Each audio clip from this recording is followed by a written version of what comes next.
네, 여러분 안녕하세요. 네, IL 관련해서 장이 마감되고 내부 결산 시점 관리 종목 지정권에 대해서 정정 공시가 하나 나온 게 있죠, 여러분. 자, 요거 공시를 해석을 여러분들이 잘해야 돼요. 이게 여러분들 생각할 때 마이너스 요인으로 생각이 되십니까? 자, 절대 그렇지 않습니다. 지금 이 긍정적인 재료가 발생한 것이다. 이걸 생각하셔야 된다고 말씀을 좀 먼저 드리고 싶어요. 왜 그런지. 네, 이 부분은 제가 말씀을 드릴 거고요. 지금 여러분들이 잘 아시겠지만 최근에 이전의 영상을 제가 한두 번 드렸지만 IL이 실질심사 사유 발생한 건에 대해서 여러분들이 굉장히 걱정이 많잖아요. 그래서 이 부분에 대해서 명확히 말씀을 드리고자 합니다. 네. 그리고 영상의 그 끝부분에는요. 요즘 그 액티브 ETF가 상당히 인기가 대단히 높습니다. 그래서 이 액티브 ETF를 하라는 게 아니라 수혜주를 직접 하시는 게 100번 낫습니다. 이 액티브 ETF를 하는 것은 실제로 여러 종목 분산돼서 별로 메리트가 없을 수가 있어요. 근데 수혜 종목을 직접 하는 것은 탄력성이 높아서 크게 차익을 낼 수 있습니다. 이거 말씀드릴 테니까 꼭 좋은 참고가 되셨으면 좋겠어요. 자, 그럼 IL부터 먼저 말씀을 드리겠습니다. 여러분들 구독, 좋아요, 알림 설정 대단히 감사하고요. 성원 많이 부탁드립니다. 그리고 지금 뭐 IR 건과 관련해서 이제 공시가 나왔지만 이제 공시가 또 계속 나올 수 있고요. 재료가 등장이 될 게 많이 나올 수가 있어요. 네, 여러분들이 이거 나올 때마다 실시간에서 정확히 판단을 하시는 것이 엄청나게 중요합니다. 텔레그램 방으로 꼭 들어오시고요. 자, IL 입장이라고 문자 주시면 제가 텔방에 초대해서 끝까지 여러분과 함께 할 겁니다. 꼭 문자를 주시는 게 필요하다는 거 말씀드릴게요. 자, 여러분, 이 내부 결산 시점 관리 종목 지정, 형식적 상장 폐지, 상장 적격성 실질 심사 사유 발생. 이 건의 공시가 지난번에 있었죠. 근데 이것에 대해서 정정 신고가 나온 상황입니다. 아직까지는 여러분 이 실질 심사 사유가 발생한 것이 해제가 절대 안 됐어요. 아직 이게 해제가 절대 안 된 상황입니다.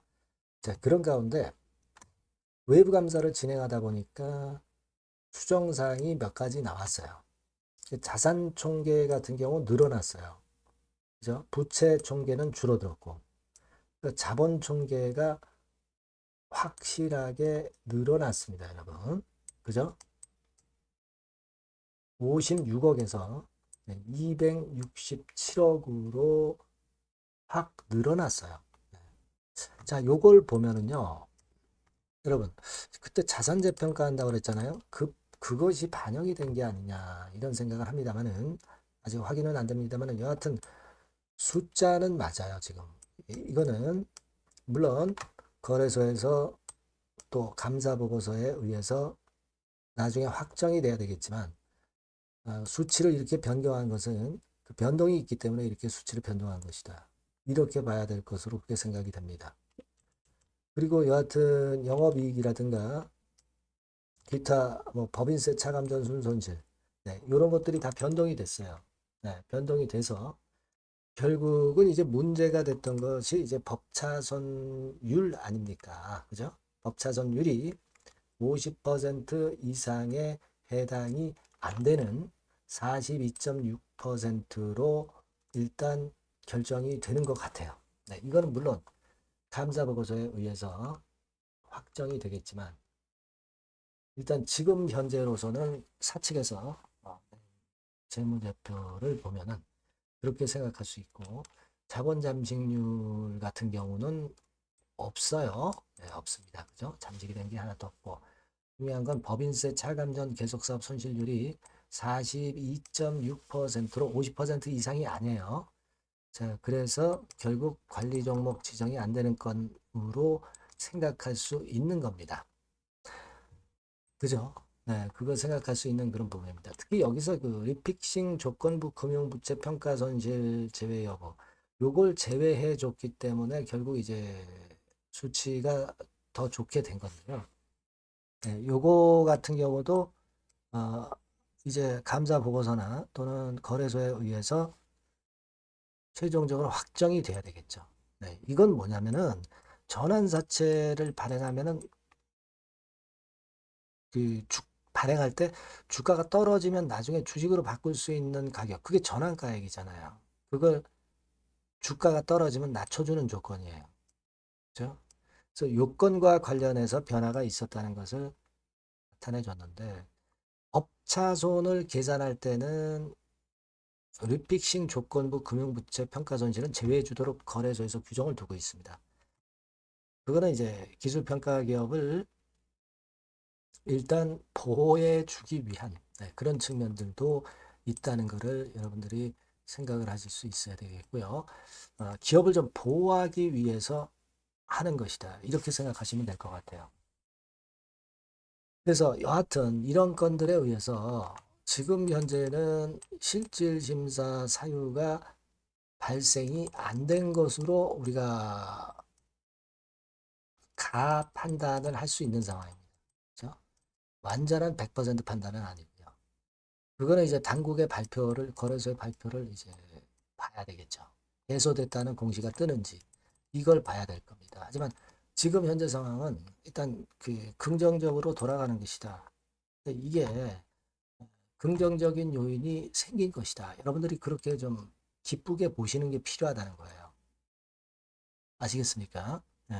결과적으로 그렇게 된 부분이니까 그걸 여러분들이 명확히 알고 계시는 게 좋겠다. 이렇게 생각이 되고, 사실 그 IR 같은 경우는 시간의 단일가가 저녁 6시에 마무리가 됐기 때문에 이 공시가 나온 것은 저녁 6시 이후에 저녁 7시쯤 나왔어요.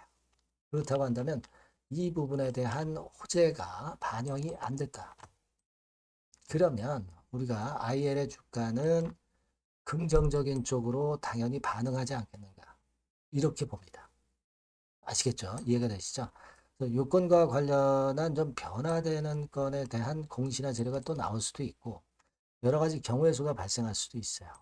따라서 제가 여러분께 이 부분에 대한 것은 일단 변화 사항이 나오는 대로 바로바로 그 정보와 자료를 드려서 또 매매가 필요하면 사인을 제가 드리면은 여러분들이 굉장히 도움이 되실 겁니다. IL이라고 꼭 문자 주시고요.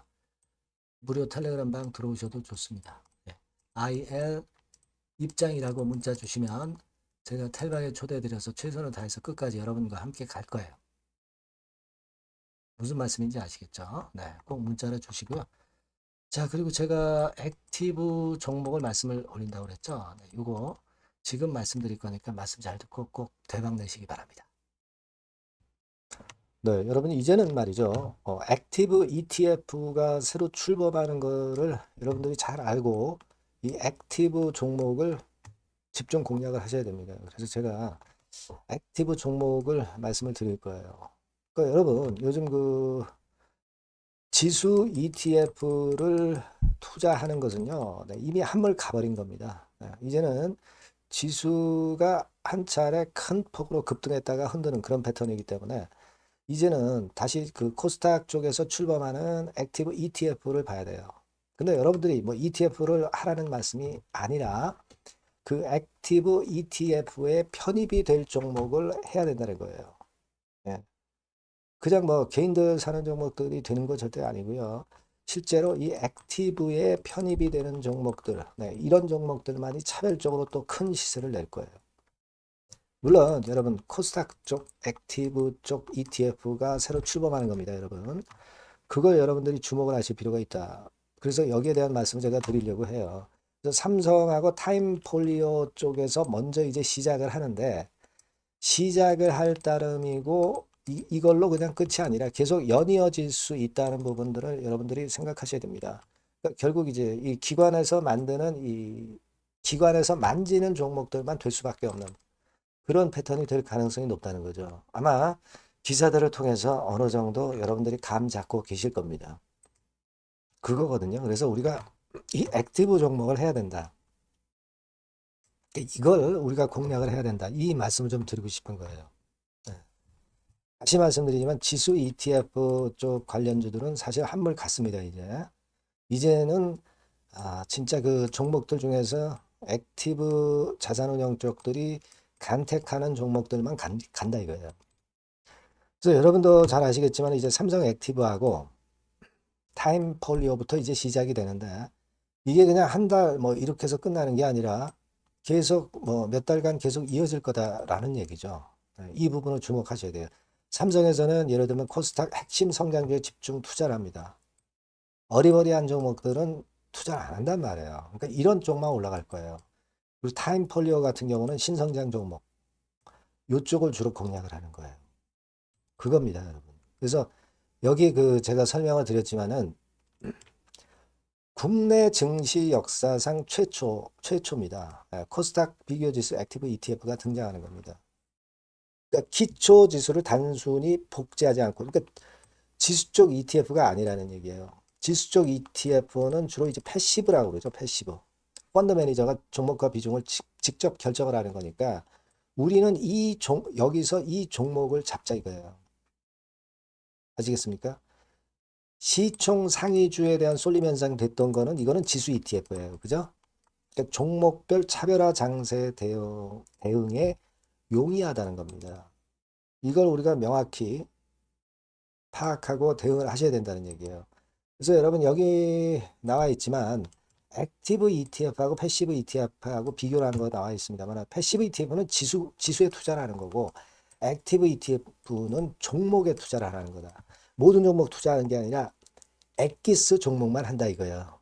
그러니까 시장 지수 대비해서 초과 수익 날 가능성이 상당히 높고 운용력이 종목과 비중을 직접 선택하는 거다 이런 얘기죠. 예. 그리고 투자 전략은 수동적이 아니죠. 지수 추종하지 않기 때문에 능동적이고 시장 상황에 맞춰서 발빠른 대응이 가능하다. 그죠? 네, 이게 특징이에요. 그러니까 지금은 우리가 이 액티브 ETF에서 공략할 종목을 여러분들이 이제 선택해서 저하고 같이 하자는 얘기입니다. 그죠? 그거예요, 논점은. 거기에 바로 포인트가 있다. 이렇게 말씀을 좀 드리고 싶은 거고요. 자, 여기 보시는 바와 같이 자산운용사가 그 삼성과 타임 이후에도 계속 줄지어 출범해요. 하나자산운용, 미래에셋, KB, 신한, 한국투자신탁운용 이런 식으로 출범합니다. 그러니까 선도 주자인 삼성이나 타임 같은 경우가 분명히 이제 상당히 고무적인 좋은 결과를 만들어낼 거란 말이에요. 그렇게 되면서 이쪽으로 또 자금이 몰리는 겁니다, 여러분. 지수 ETF 쪽이 아니에요. 액티브 ETF 쪽으로 몰린다 이거예요. 자, 그렇기 때문에 이 건과 관련된 액티브 관련주를 제가 말씀을 드릴 거예요. 그게 뭐 한 종목으로 끝나는 게 아니라 지속적으로 말씀을 드릴 겁니다, 여러분. 그러니까 여러분들이 이 전번으로 액티브라고 꼭 문자를 주시면 아시겠죠? 뭐라고요? 액티브. 그죠? 능동적인 그런 뜻이죠. 액티브라고 문자를 주시면 제가 그 종목과 매수 타임과 매도 타임과 중간중간 AS까지 드릴 거예요. 액티브라고 꼭 문자 주셔서 이번에 한번 좋은 기회 한번 발견해 보시자고요. 네, 아시겠죠? 네, 감사합니다.